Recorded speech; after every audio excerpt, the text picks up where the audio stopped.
Uh, I wanted to make a little video about my Lumix GF1. This is the camera I brought on my recent trip to Colombia, Jardin, Colombia. I paid $200 for this on eBay. It was buy it now. It came with the lens, the 20mm f1.7 Panasonic lens. It came from Japan, so it was $25 shipping. Turned out to be Japanese only menu, and there is no way of changing that. It was an easy workaround. I used my Google Pixel camera to translate the photos of the menu, and then after learning the menu and setting up the camera the way I wanted, I really didn't have an issue. It was just a point and shoot camera. For this project, my goal was to make about 100 5x7 prints, and this camera is 12 megapixels, plenty of resolution for that. I found editing the raw files, it had a ton of information. It was just like editing a small full frame sensor. I don't know how else to say it. Okay, the lens. 40mm equivalent focal length is awesome. I like it. I use a lot of vintage 50s and 35s, and I'm very comfortable with those two focal lengths, and 40mm is awesome. This lens actually has a lot of distortion in uncorrected raw files, but there is a profile correction, so they look fine. The display I thought was going to be a problem in very low resolution, but it turned out to be fine. It really didn't bother me at all.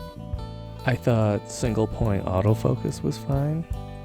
Oh, and at high ISOs, highest ISO is 3200. I actually like a lot of the noise I was getting in the night photos, and it was just enough to shoot at night if I took off the polarizing filter. With the filter, shutter speeds at night would be like 1/10, and they'd be blurry photos. If I took off the filter, it'd shoot up to like 1/30th, and they turned out to be fine. So yeah. But this camera doesn't have a good manual exposure mode. It keeps trying to show you a simulated automatic exposure. So I would point at something I wanted to expose for, and I'd press the auto exposure lock button, and then I would use the shutter button to focus. Playback is pretty quick. The slowest thing on this camera, you can get about 5 or 6 shots of RAW plus JPEG before the buffer just fills up, and it takes about 10 seconds to clear. And a few times I'd put the camera away and I'd pick it up again and it was still clearing the buffer. But just know you got about 5 or 6 shots.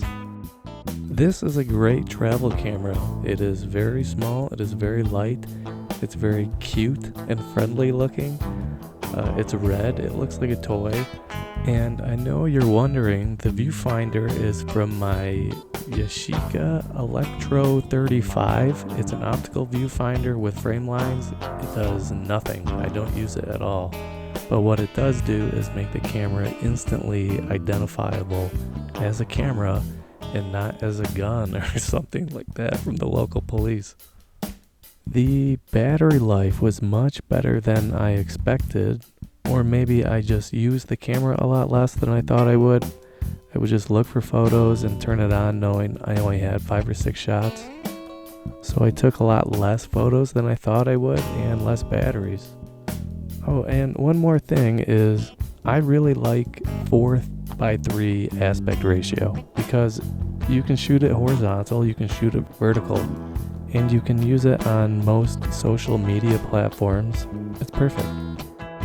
So after this trip, I am now a believer in micro four thirds. I hope that Panasonic would consider making a new version of this.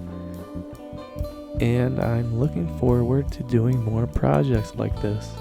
You know, the camera is not the point. The camera is just a tool to accomplish the project. And I've got a couple lined up for this year, and I hope they're good. So thanks for watching.